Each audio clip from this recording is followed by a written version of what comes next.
સુરતમાં ગણેશ પંડાલ પર પથ્થરમારાની ઘટનાને લઈને મોટા સમાચાર। આરોપીઓની જામીન અરજીની સામે પોલીસે રજૂ કરી એફિડેવિટ।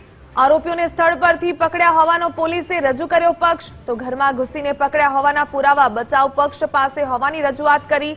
બચાવ પક્ષે કોર્ટમાં પોલીસને લઈને કરી હતી રજૂઆત। પોલીસે આરોપીઓને ઘરમાં ઘૂસીને બળજબરીથી પકડ્યા હોવાની રજૂઆત કરવામાં આવી હતી, તો કોર્ટમાં આગામી 21મી સપ્ટેમ્બરે વધુ સુનાવણી હાથ ધરવામાં આવશે।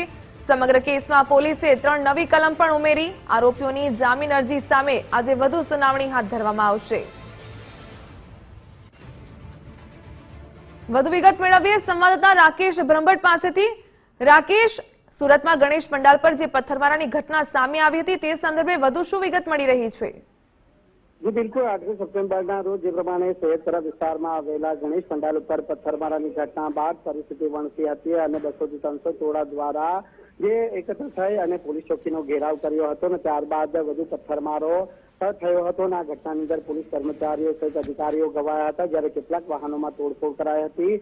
આ સમગ્ર કેસની અંદર પોલીસ દ્વારા 27 આરોપીઓની ધરપકડ કરવામાં આવી હતી, જે પૈકી કેટલાક આરોપીઓની તબિયત લથડતા મેડિકલ પકડવામાં આવ્યા હતા। ત્યારે બાકીના રહેલા જે આરોપીઓ દ્વારા કરવામાં આવેલી જામીન અરજીનો પોલીસ દ્વારા છે તે સરકાર પક્ષે વિરોધ કરવામાં આવ્યો છે અને ખાસ કરીને એક એફિડેવિટ રજૂ કરવામાં આવી છે, જેમાં વધુ 3 કલમોનો ઉમેરો કરવામાં આવ્યો છે। બચાવ પક્ષ તરફથી એક સીડી રજૂ કરવામાં આવી છે, કારણ કે પોલીસ દ્વારા પોતાની એફિડેવિટમાં જણાવવામાં આવ્યું છે કે આરોપીઓને તમામ સ્થળ પરથી જ પકડી લેવામાં આવ્યા હતા, પરંતુ બચાવ પક્ષે પોતાનો પક્ષ મૂકતા જણાવ્યું હતું કે જે આરોપીઓની ધરપકડ કરી છે તે પોતાના ઘરોમાંથી બળજબરીપૂર્વક પોલીસ દ્વારા ધરપકડ કરાઈ છે, જે અંગે સીડી રજૂ કરવામાં આવી છે। તેથી જે સરકાર પક્ષે સરકારી વકીલે આ સીડીની પૂછતાછ કરવા માટે 1 દિવસનો સમય માંગ્યો હતો અને કોર્ટે બંને પક્ષોની દલીલોને ધ્યાનમાં રાખી 1 દિવસનો સમય આપ્યો હતો। ત્યારે જામીન અરજીની આજે સુનાવણી થવા જઈ રહી છે। જી ધન્યવાદ જાણકારી બદલ।